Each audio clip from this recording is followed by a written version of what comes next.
Hey everyone, this is Greg from AI Light Show. In this video, I'll be showing you how to set up your color bank settings in order to give you access over all 10 individual static color scenes when in run mode. Now the first thing you want to do is make sure you're in the main menu of the Force 1.0 and you want to access Color Banks menu right there. When in here, you have access to all individual 10 color banks. You'll note on the bottom, it tells you which bank you are in, and on the top, what portion of that bank you are currently accessing. In this case, we're accessing the primary color of bank 1. This comes in the flavor of red, green, blue, amber, white, UV. You also have a secondary color. However, when accessing static color scenes, only the primary color will be utilized. Also under bank 1, you have an X group primary values. Now, this shows 6 different groups, 1 through 6. X group is short in this case for dynamic channels. And the groups here are all of those dynamic channels in your DMX profile that you assigned to one of these groups. So in this case, what I did is I assigned the color wheel of our Intimidator Spot 360s to group 1. So now I have individual access of the color wheel of the Intimidator Spot 360 on each of the 10 individual banks. Now you also have a X group secondary values. Now once again, the secondary values are not accessible when turning on a specific static color scene. So what you can do here is you can set up your red, green, blue, amber, white, UV primary color in bank 1. You can also set up any individual dynamic channels that are mapped to one of these 6 groups to whatever value you would like.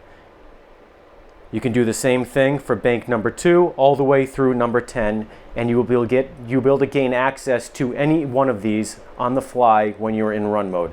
And I'll show you how that works in a second. So what you want to do when you're all done setting this up is you want to return. Just as always, we recommend you save this off to your profile.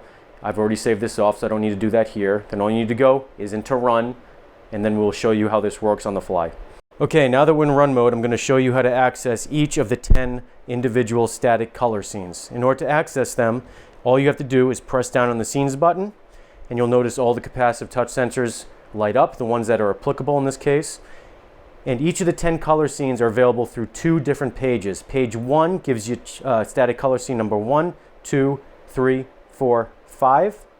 And then page 2 gives you 6, 7, 8, 9, 10. So we'll go back to page 1 and we'll access static color scene number 1. You'll see all the lights turn on blue. Static color scene 2 is a red, and we can go through all 10 static color scenes as we'd like. And we'll go back to bank 1 or page 1 and static color scene number 1. Now what you can do is if you would like to activate slow, subtle movement of your moving heads, you just have to tap on the static color scene that's already been selected. In this case, number 1. You'll notice the capacitive touch sensor starts to blink quicker and you're getting some slow movement out of your moving heads. I can now jump between any static color scene and the movement will continue. And all you have to do here is tap on the button again to deactivate the movement. So in this case, I'll tap it, it'll start blinking slower, and the moving heads will go back to their home position.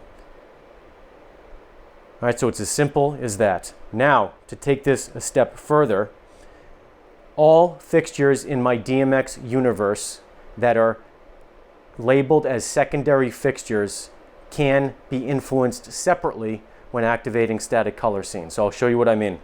So right now, we have 2 secondary fixtures identified in our rig. Under our Intimidator spots here, we have an uplight that's sitting inside the totem stands.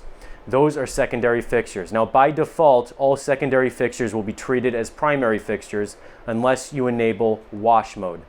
In order to enable wash mode, you want to hold down the max button to activate the shift operators associated with that button. You want to get into page 2 and you want to activate shift operator number 6. Once I do that, you'll note right here on the screen it says wash mode is now on. Now you notice nothing changed. We are still under static color scene number 1, but what I can do now is I can set any secondary fixtures to whatever static color scene that I would like separate from my primary fixtures. So to do that, you activate the normal shift operator buttons, and just like with the static color scenes, you can assign all secondary fixtures one of the 10 static color scenes, the primary color. So in this case, I will set it to number 2.